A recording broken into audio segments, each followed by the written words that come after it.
Friends, आप सबका स्वागत है आपके अपने यूट्यूब चैनल एग्जाम लवर पर। और हम पढ़ रहे हैं दिल्ली सल्तनत के बारे में। गुलाम वंश को हम पूरी तरह से पढ़ चुके हैं और इसके बाद हमने खिलजी वंश को देखा और देखा कि जो खिलजी वंश की स्थापना है वो जलालुद्दीन फिरोज खिलजी ने की थी।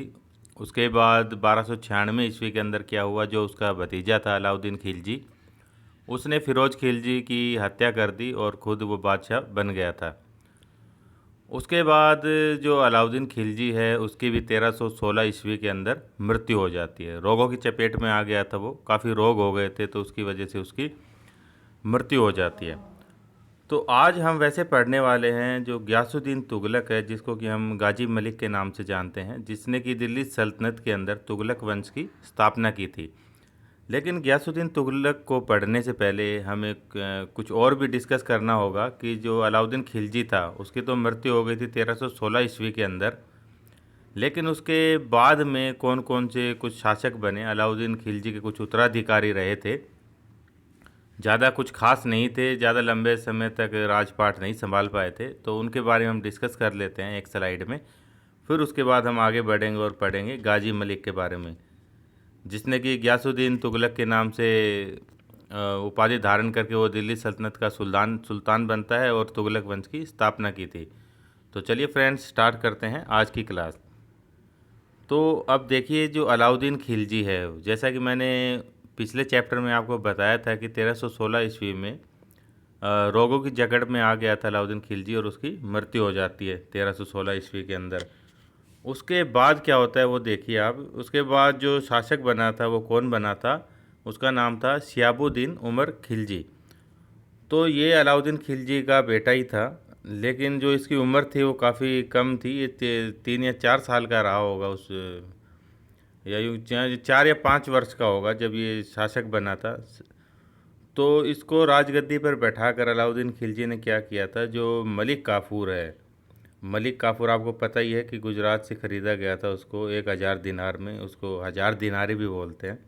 तो जो मलिक काफूर है उसको उसका संरक्षक बना दिया था।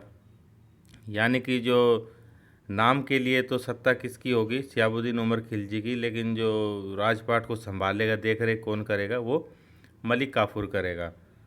तो ये काम कर दिया अलाउद्दीन खिलजी ने। उसके बाद जो ये मलिक काफूर है, ये काफ़ी तेज़ व्यक्ति था, तो इसने क्या किया, ये धीरे धीरे चाहता था कि ये सारा जो राजपाट है, राजकाज, वो सारे मेरे हाथ के अंदर आ जाए। यानी कि वो सुल्तान बनने की इच्छा उसके अंदर जाग गई, वो सुल्तान ही बनना चाहता था। लेकिन बस वो सत्ता पर बैठा ही था शिहाबुद्दीन उमर खिलजी। जैसे उसको महीना भर ही हुआ था, लगभग 35 से 40 दिन ही हुए थे, तो अलाउद्दीन खिलजी का एक और पुत्र था जिसका कि नाम था मुबारक खिलजी। अब मुबारक खिलजी ने क्या किया, मुबारक खिलजी ने जो मलिक काफूर है उसकी हत्या कर दी। अब मलिक काफूर को मार दिया गया। उसके बाद जो उसका भाई, यानी कि जो शिहाबुद्दीन उमर खिलजी है उसका भाई हुआ ना मुबारक खिलजी, तो मुबारक खिलजी उसका क्या बन गया, संरक्षक बन गया। उसके बाद मुबारक खिलजी ने क्या किया, जो शिहाबुद्दीन, जिसको जो कि बहुत छोटा बच्चा था, 4-5 वर्ष का था, तो इसको क्या किया, अंधा करवा दिया इसको, और अंधा करके इसको कैद में डाल दिया। अब बाद में पता नहीं इसका क्या हुआ, मार ही दिया गया होगा, तो इसको अंधा कर दिया। अब अंधा करने के बाद, इसको कैद में डालने के बाद, जो कुतुबुद्दीन मुबारक खिलजी है वो खुद बन गया सुल्तान। तो देखिए 1316 ईस्वी के अंदर ही मृत्यु हुई थी, तो 1316 ईस्वी के अंदर ही जो शिहाबुद्दीन उमर खिलजी है उसको बादशाह बनाया गया। लेकिन वो कुछ महीने, यानी कि आप कहिए बस 1 महीने और कुछ दिन ही ये शासक रहा। उसके बाद 1316 ईस्वी के अंदर ही जो कुतुबुद्दीन मुबारक खिलजी है वो सुल्तान बन जाता है। अब हम इसके बारे में थोड़ा देख लेते हैं कि कुतुबुद्दीन मुबारक खिलजी, इसने किस तरह की तरीके से संभाला जो खिलजी वंश था उसको। अब देखिए, इसके शासनकाल में शांति व्याप्त रही, यानी इसका शासनकाल था छोटा, 4 वर्ष का, लेकिन उसमें क्या था, शांति व्याप्त रही, ठीक ठाक शासन था। अब इसके समय काल की कुछ घटनाएं हैं, जैसे कि पहली है, गुजरात के अंदर विद्रोह हुआ था। अब गुजरात के अंदर कौन था, गुजरात के अंदर जो सूबेदार था उसका नाम था जफ़र खान, सूबेदार था वहाँ का। अब जो जफ़र खान था वो इसका मुबारक खिलजी का ससुर था, यानी कि जफ़र खान की बेटी थी, उसकी शादी मुबारक खिलजी के साथ हुई थी। तो जो इसका ससुर ससुर था उसने खुद ही यानी कि विद्रोह कर दिया। अब विद्रोह कर दिया तो ये जो मुबारक खिलजी है इसने क्या किया, विद्रोह का दमन कर दिया। इस विद्रोह को, ये इसी बस समय की घटना है कि गुजरात के अंदर विद्रोह हुआ था तो विद्रोह का दमन कर दिया। इसी तरह ही जो देवगिरी, जो कि अलाउद्दीन के समय में भी आपने पढ़ा था देवगिरी, तो देवगिरी का भी शासक शासक था एक हरगोपाल देव, तो उसने भी विद्रोह कर दिया था। लेकिन मुबारक खिलजी वहाँ पर खुद जाता है और विद्रोह का दमन कर दिया उसने। इसके बाद जो हरगोपाल देव है वो भागने की कोशिश करता है वहाँ से, लेकिन बाद में हरगोपाल देव को पकड़कर उसकी हत्या कर दी जाती है। और इस तरह से देखा कि इसका जो देवगिरी के अंदर विद्रोह हुआ था उसका भी दमन कर दिया कुतुबुद्दीन मुबारक खिलजी ने। इसकी हत्या कर दी गई हरगोपाल देव की। अब कुतुबुद्दीन मुबारक खिलजी जो है वो वैसे बिल्कुल भी योग्य नहीं था। उसमें उसके यानी कि चाल चलन बिल्कुल भी ठीक नहीं था। कि ये देखिए वो क्या करता था, जो नंगे स्त्री और पुरुष है तो उनका साथ उसको बेहद पसंद था, वो उनकी संगत को बहुत ज़्यादा पसंद करता था। और कभी कभी तो ऐसा बताया जाता है कि वो क्या करता था, लड़कियों के, स्त्रियों के कपड़े पहनकर भी दरबार में आ जाता था। दरबार लगा हुआ है वहाँ पर, सभी सरदार या जितने भी दरबारी है सब वहाँ पर है, तो वो लड़कियों के कपड़े पहन कर आ जाता था। कभी कभार तो वो बिना कपड़ों के ही जैसे नंगा भी दरबार के अंदर दौड़ता रहता था दरबारियों के बीच में। तो ऐसे ही ये हरकतें करता था। और ये किसने कहा है कि ये जियाउद्दीन बर्नी का कथन है कि कभी कभी जो मुबारक खिलजी है वो नंगा होकर दरबारियों के बीच में भी दौड़ा करता था। अब ये उसके लक्षण जो थे वो बिल्कुल भी ठीक नहीं थे। इनको देखकर तो बिल्कुल भी नहीं कहा जा सकता कि भाई वो लंबे समय तक टिक पाएगा और शासक बना रह पाएगा।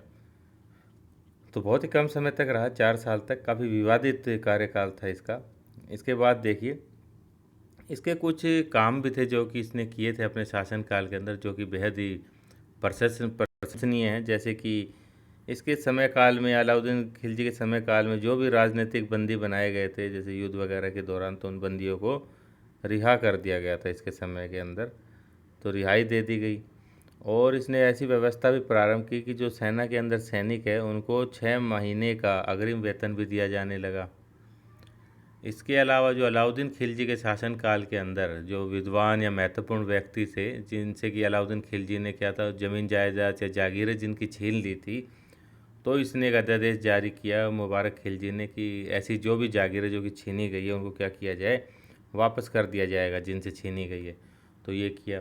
और अलाउद्दीन खिलजी वाली क्लास में हमने देखा था कि अलाउद्दीन खिलजी की जो न्याय व्यवस्था थी उसके अंदर क्या था कि बहुत ही कठोर प्रकार के दंड दिए जाते थे।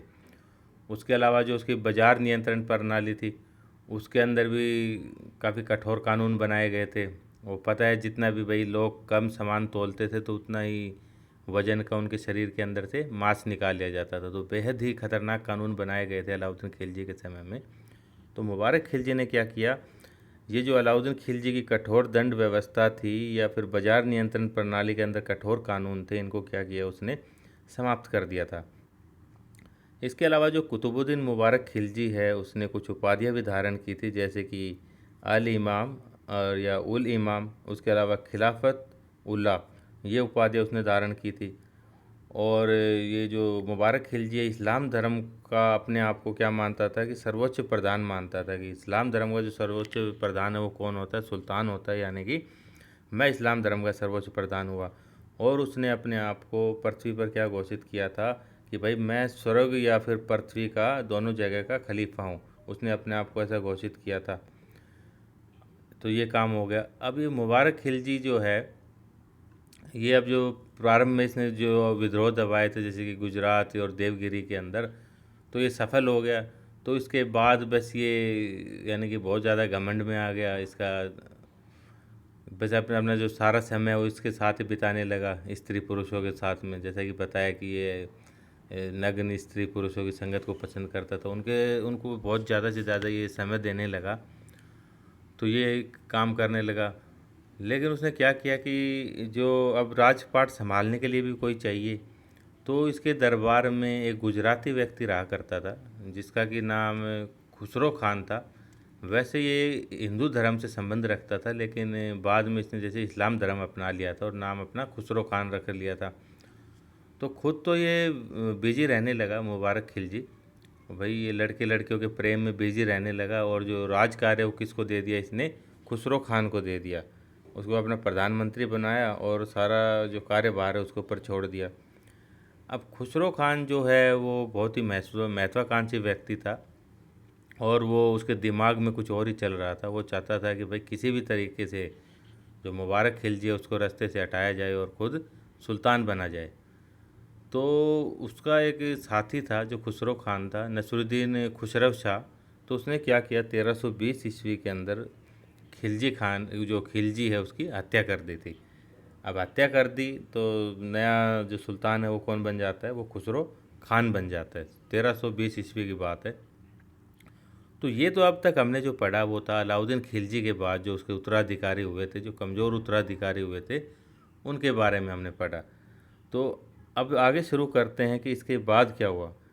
अब देखिए उसके बाद में जो ये अब खुसरो खान आ गया, तो इस खुसरो खान को ही इसी वर्ष में यानी कि 1320 ईस्वी में किसने परास्त किया था, इसका नाम था कुतुबुद्दीन।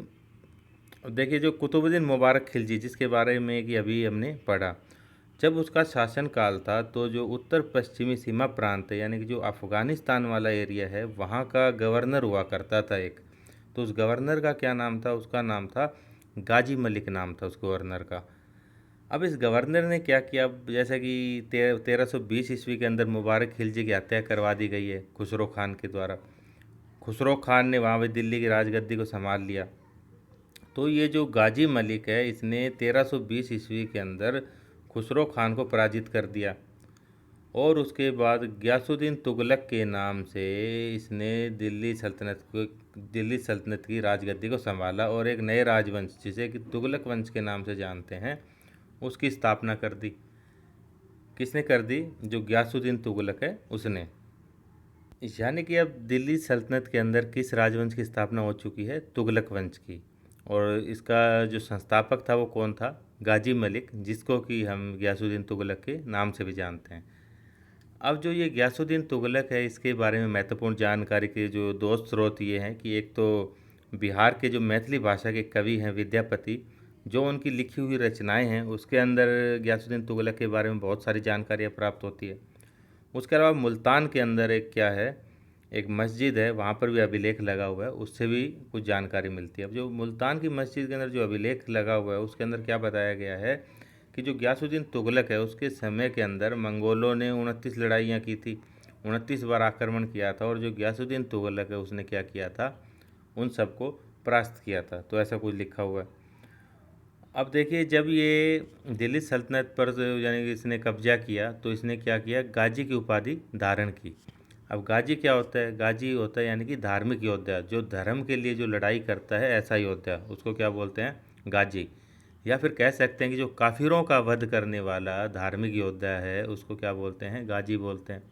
तो गयासुद्दीन तुगलक ने गाजी की उपाधि धारण कर ली। दिल्ली सल्तनत का ये ऐसा पहला सुल्तान था, यानी कि दिल्ली सल्तनत का पहला सुल्तान था जिसने अपने नाम के साथ गाजी जोड़ा। अब अगर आपसे पूछा जाए कि दिल्ली सल्तनत का ऐसा कौन सा पहला सुल्तान था जिसने गाजी की उपाधि धारण की, तो वो कौन था, गयासुद्दीन तुगलक। जैसा कि मुग़ल जब मैंने पढ़ाए थे तो वहाँ भी देखा था, जो बाबर था उसने भी गाजी की उपाधि धारण की थी। अब देखिए जो जब ये शासक बन गया था तो इसने क्या किया, जो खुसरो का जो इससे पहले इसने खुसरो को हराकर ये राज गद्दी छीनी थी। तो खुसरो था उसने क्या किया था भाई, धन वितरित कर रखा था यहाँ वहाँ कहीं भी, जैसे धन वितरित कर रखा था।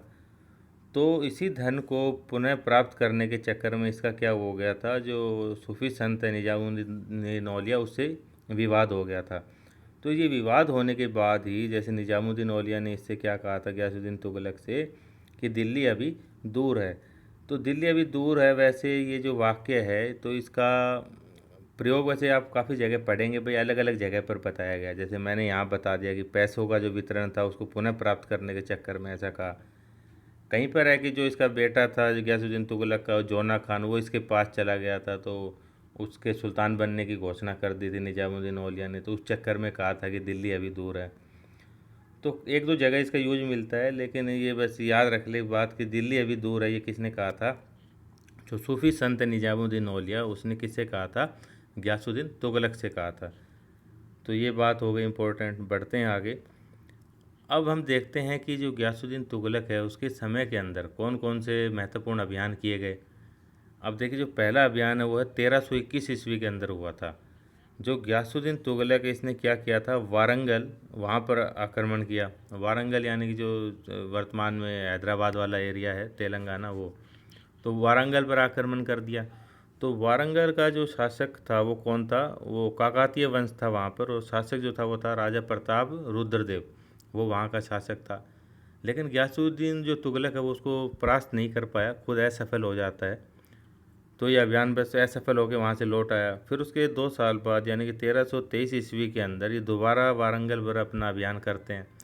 तो अब की बार गियासुद्दीन तुगलक खुद नहीं जाता, जो उसका बेटा था जिसको कि जोना खान उसका नाम था, तो जोना खान को भेजता है वहाँ पर ये वारंगल में।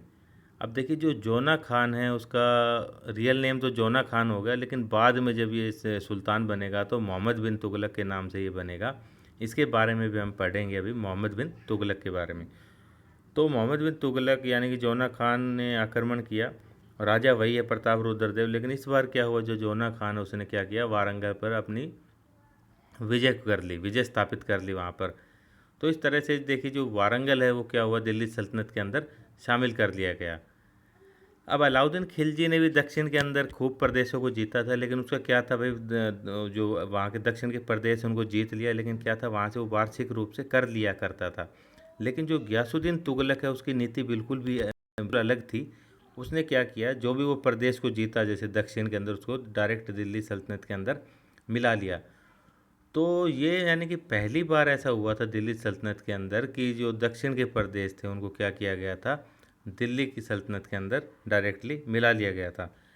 इसके बाद जो जोना खान है यानी कि मोहम्मद बिन तुगलक, इसने क्या किया, जो वारंगल है इसका नाम क्या रख दिया, तेलंगाना या फिर सुल्तानपुर, ये इसके नाम रख दिए वारंगल के। ये इसके समय की महत्वपूर्ण घटना है। इसके अलावा एक और महत्वपूर्ण घटना है कि बंगाल के अंदर भी यानी कि वहाँ पर विद्रोह हो गया था। तो गियासुद्दीन तुगलक वहाँ पर बस विद्रोह को दबाया था। अब विद्रोह किसने किया था, जो अलाउद्दीन खिलजी का जो बेटा था वहाँ पर, वो वहाँ का क्या था, यानी गवर्नर था, तो उसने विद्रोह कर दिया था, उस विद्रोह को दबाया था। तो ये इसके समय के बस कुछ विद्रोह और अभियान थे। इसके बाद देखते हैं कि इसने जनता से संबंधित कौन कौन से कार्य किए, यानी कि समाज सुधार या फिर आर्थिक सुधार, कौन कौन सी नीतियाँ इसने अपनाई। तो देखिए, पहला तो इसने ये किया कि कृषि को बहुत ज़्यादा प्रोत्साहित करता था, और कृषि को प्रोत्साहित करने के लिए इसने किसानों की तरफ भी ध्यान दिया। और जो राजस्व है वो काफ़ी कम कर दिया था। जैसे कि आपने अलाउद्दीन खिलजी के समय में देखा था कि जो राजस्व था वो 50% ही था, 1/2 भाग था। तो इसने कितना किया, कुल उपज का 1/10वां भाग या फिर 1/11वां भाग, इन दोनों के बीच में यानी कि 10 या 11 के बीच में फिक्स कर दिया था कुल पैदावार का भाग। इसके अलावा जैसे कि बताया, किसानों की ओर ध्यान दिया, तो सिंचाई के लिए इसने क्या किया, नहरों का निर्माण करवाया। भाई सार्वजनिक जगहों पर इसने बाग वगैरह बनवाए, और जो डाक व्यवस्था थी उसको सुचारू रूप से चलाने की यानी कि व्यवस्था की। इसके अलावा इसने एक न्याय विभाग की भी स्थापना की थी। और इसने जो अलाउद्दीन खिलजी ने जैसे कि चलाया था दागने और चेहरा यानी कि हुलिया लिखने की प्रथा, उसको भी प्रभावी ढंग से इसने लागू किया। और इसके अलावा इसने अपनी सेना के अंदर विभिन्न देशों के जैसे कि भाई तुर्की, मंगोल, मेवाती, राजपूत सैनिक भी इसने शामिल किए थे अपनी सेना के अंदर। तो ये इसके कुछ काम थे। अब अगर निर्माण कार्य की बात करें कि भाई निर्माण कार्य कौन कौन से करवाए थे गियासुद्दीन तुगलक ने, तो एक तो इसने दिल्ली के नगर, जो दिल्ली के नज़दीक एक नगर की स्थापना की थी जिसे कि तुगलकाबाद के नाम से जानते हैं। और यहीं तुगलकाबाद जो इसने बसाया था नगर, यहीं पर एक 56 कोट नाम से एक किले का भी निर्माण किया था, जो कि रोमन शैली के अंदर निर्मित किला है। तो ये इसके हो गए निर्माण कार्य। अब इसके बाद देखिए मृत्यु कैसे हुई। 1325 ईस्वी के अंदर क्या था, ये बंगाल में, जैसा कि मैंने बताया था कि आपको, ये विद्रोह को दबाने के लिए गया था बंगाल में।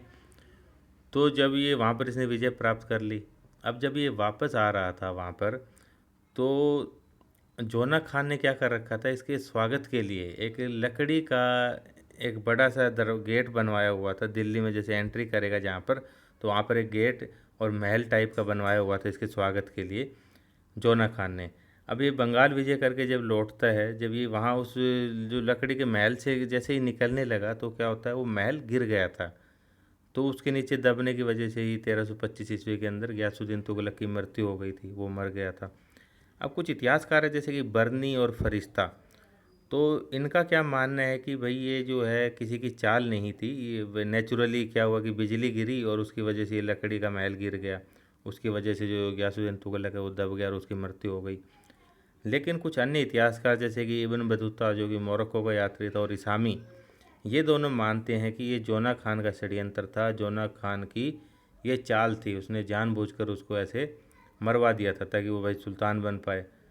तो ये थी आज की क्लास। बाद की क्लास में हम पढ़ेंगे कि जो जोना खान है, जिसे कि हम मोहम्मद बिन तुगलक के नाम से जानते हैं और इसको पागल राजा की भी उपाधि दी गई है, तो ये सुल्तान बनता है। तो फ्रेंड्स, ये थी आज की क्लास। तो आपसे निवेदन है कि वीडियो को अधिक से अधिक लाइक करें, शेयर करें, सब्सक्राइब करें। तो थैंक यू सो मच, मिलते हैं जल्दी नेक्स्ट वीडियो में।